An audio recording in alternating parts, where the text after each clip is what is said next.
Good morning, children. I hope you have seen the previous video, right? About about the Muslim League. And before explaining all you about the Muslim League, I've explained few points that led to the that led to the formation of this body that is known by the name of Muslim League, right? In the year 1906. So before that, I have explained you about few terms, few factors that was responsible for divide and rule policy, and that was really responsible for the separation of Hindu and Muslim community, right everyone? Like in the previous, I explained you about how they implemented divide and rule policy. How they simply inculcated the communal feeling among the hearts of the Hindus and the Muslims, the communalism, the feeling of communalism, the different the individual beliefs, the separate beliefs and methods, all these they are simply planned, and they simply inculcated by the Britishers among the hearts of the Indians. So let's see more points before coming to the formation of Muslim League. Let's start now. So we have the assertive nationalist gave the religious tinge. Tinge means, see, all the time these assertive nationalism, if you see, they use a method of revivalism. Revivalism means they need to revive the festivals. They need to honor the great rulers in history. They started honoring. They started celebrating the festivals in their honor. Be it Chandragupta Vikramaditya, be it Lord Shivaji. Clear everyone. So they started honoring these heroes so that the people get inspiration from them, right? So how they started honoring, what happened now? The Tilak started celebration of Ganpati festival, right? In contribution of Bal Gangadhar Tilak, in the previous video I've already explained you how Tilak had started the festival, so that from this festival the people understand the spirit of nationalism. Clear. Next, he revived the memory of Shivaji battle against the Mughal Empire. Now everyone knows Shivaji stood against the Mughal Empire, right everyone, during the rule of Aurangzeb. This everyone knows. Next, Bipin Chandra regarded Sri Krishna as India's soul. Bipin Chandra started getting the inspiration for Lord Krishna, right? Next, they were not communal in their outlook, but the best part is that children, they started reviving their festival, no doubt, be it be it Shivaji festival, be it Chandragupta Vikramaditya, be it Ganapati festival, right everyone, but they were not communal in their outlook. With that, they didn't try to they didn't try to dishumiliate the other community, the be it Muslim community or any other community, by celebrating this festival, right? This festival, their only purpose was what? To revive this festival so that nationalist feeling may arise in the hearts of the Indians. But what about the Britishers? They simply manipulate this thing, right? And what they did, what they did now, as Tilak taught to forgive and forget the differences, Britishers have worked cleverly and mold this towards communal hatred. Now this way, assertives know they starting these festivals on a new level. On the other hand, Britishers started brainwashing the Muslims, no, the other religious communities. Why? See, they simply brainwashed them. How they brainwashed them? They explained to the Muslims about these festivals, right? And in this festival, if you see, let's take the example of Shivaji. Lord Shivaji stood and fought against the Mughal ruler Aurangzeb, right? And now this way they started brainwashing the Muslims. They started telling the Muslims that these assertives, they were attacking the culture of Muslims by reviving their festival, their own festival, be it Shivaji festival or Lord Ganpati festival. Clear everyone? So this way, everything they simply mold the whole situation according to their convenience, so that they can implement very well the divide and rule policy. Clear everyone? Let's move on to another slide now. Now, let's come on to Sir Syed Ahmed Khan. All the time, I've discussed about Sir Syed Ahmed Khan. He was a Muslim reformer now. Born in the year 1817 and died in 1898. What happened? What was his contribution? Let's see now. He was a progressive nationalist and talked about unity. Earlier he simply talked about unity. He wanted Hindu and Muslims to be together. But later on, what happened then? But later on, he advised Muslims not to join the Congress, as he feared that when British withdrew, the Hindus would play a dominant role. Now, this quote, Hindu would play a dominant role, this scary feeling was inculcated by the Britishers, was brainwashed by the British in the minds of the Muslim rulers, in the minds of the Muslim leaders. Clear everyone? So don't get confused. This feeling was, this was not the feeling of Muslims. This was a feeling, they gave rise to this feeling, right? And afterward they brainwashed the Muslims, right everyone? If they leave, suppose if the Britishers leave India, but they were not planning to do, right? Then who would dominate the India then in their absence? Obviously it would be Hindus. Clear, everyone? Next, what happened in political, economic, and social affairs, right, everyone? And they said ki Hindus would play the dominant role where in social, in political, and economic, where Hindus would not at all give the respect and the rights to the Muslims.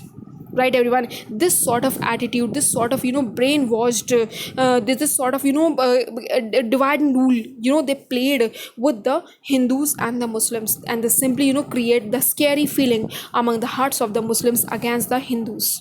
Clear? Next, see, he founded a school at Aligarh. Now, another contribution which he did was what he founded a school at Aligarh in 1875, developed into Mohammedan Anglo-Oriental College, and later it grew into university. Right, everyone? So he founded MAO College, Mohammedan Anglo-Oriental College, in the year 1875, and later on it was changed into Aligarh Muslim University. Let's move on to another slide now.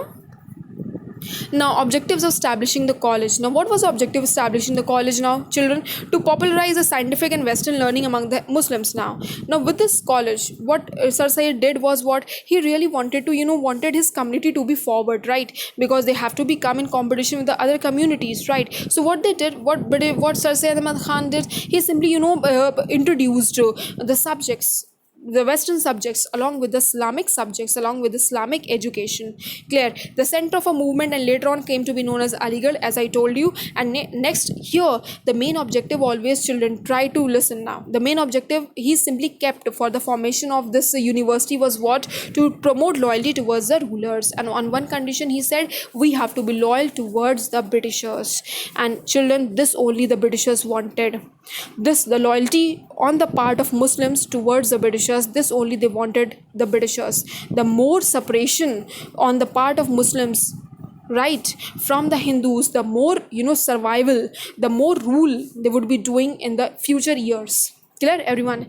They understood, I hope so, till now what was the objective, but they would have to show their loyalty towards the Britishers. Now, next, he has formed Anglo-Oriental Defence Association, another association he has formed, known by the name of Anglo-Oriental Defence Association, and this was known as Mohammedan Anglo-Oriental Defence Association, founded in the year 1893. And here the objective was what? To promote loyalty towards the rulers, to prevent Muslims from participating in any political movement, and to be loyalist of loyalists. Right, everyone? So here you can very well see that with the help of Britishers, Sir Syed Ahmed Khan founded this one Muslim university, right? And plus, on one condition also, Britishers has lent their support to this Muslim community to Sir Syed Ahmed Khan, was what? To show loyalty, right? That means on the upcoming years, right, they have to be loyal towards the Britishers at any cost. Clear, everyone? Next, now the formation of Muslim League. Now we are coming to the formation of Muslim League. Now all these factors, I hope so, children, you people have understood how these factors pave the way in formation of a separate body on behalf of Muslims. That means the divide and rule policy, right? The separation, they wanted Muslims to be aloof from the Congress, to be separated from the Hindus. Now you can realize very well what was the main purpose behind that, right? They wanted Muslims to be away from INC, to be away from Hindu community, right? So that they can rule over India. Clear? Now what happened in 1893? The Central National Muslim Association, representing the Muslim leaders of Bengal, presented a memorandum as they asked for the due representation of Muslims in the Central Legislative Council. Now at the last, Muslims too wanted the representation in the Legislative Council, and if you remember, in the Legislative Councils, Hindus have already got the representation. And if you remember, I already explained you in the chapter when I taught you chapter Early Nationalists, and early nationalists' biggest achievement was what? To admit more and more Indians in Legislative Council. Legislative Council, it is the parliamentary body of the Britishers, and this way the Indians would come to know about their working criteria. Clear, everyone? Now Muslims too wanted to be admitted, to be registering themselves in Legislative Council, right? And with this, they wanted a separate body to be formed. Clear? Next, separatist trend grew quickly with the spread of the Aligarh movement, that I'll be going to explain explain later on what was the Aligarh movement, right? Now, before that you have to be very much clear. Now this way the Britishers, Muslims, started getting a hint that they have to be separated now, and with this separation they need a body, a separate body, right? On the, if you see the Indian National Congress, on just they wanted just a body, that's the way the INC was formed. They wanted just on that basis another body should be formed known by the name of Muslim League. And the objective of the Muslim League was what? To simply, to be admitted, to be registering themselves for legislative council. That means for that too also they wanted to participate in the elections. Through elections only they will form themselves in legislative council as a representative. So I hope so children have understood by now why this body has to be formed. Before that I already explained you all the reasons that paved the way, that paved the formation of this body. Clear, everyone? So this way we have come to the last slide of this video. So if you remember, I hope so I'll again explain you now before I'll again moving back to the slides now. So if you see the formation of Muslim League, so at last we come on to the purpose. Their purpose was what? Why they wanted to establish a separate body? Who? The Muslims. Now this separate body, was the biggest achievement on the part of the Britishers. Now this way the Britishers, they never wanted Muslims to join Indian National Congress, and if they would have joined, suppose if they would have joined Indian National Congress, definitely the unity may arise, and they really give a tough time to the Britishers to rule over India. So the more differences they create among the hearts of the Hindu and Muslims, the more rule they would do in the future, right, everyone? So this way, by now you people have understood about the Muslim League. Before, as in the previous video, what I have explained about in the previous video, I simply how they implemented divide and rule policy. They simply promote the word communalism. Communalism means Hindu and Muslims differences, right, everyone? That means their differences in culture, in history, right, everyone? So all type of differences they started inculcating in the minds, and they started brainwashing in the minds of Hindus and the Muslims. Plus they started presenting the history in a distorted manner, in a manipulative manner. They started publishing the contents that cause fear, that cause anger in the minds of the Hindus against the Muslims, and vice versa, and against in the minds of the Muslims against the Hindus.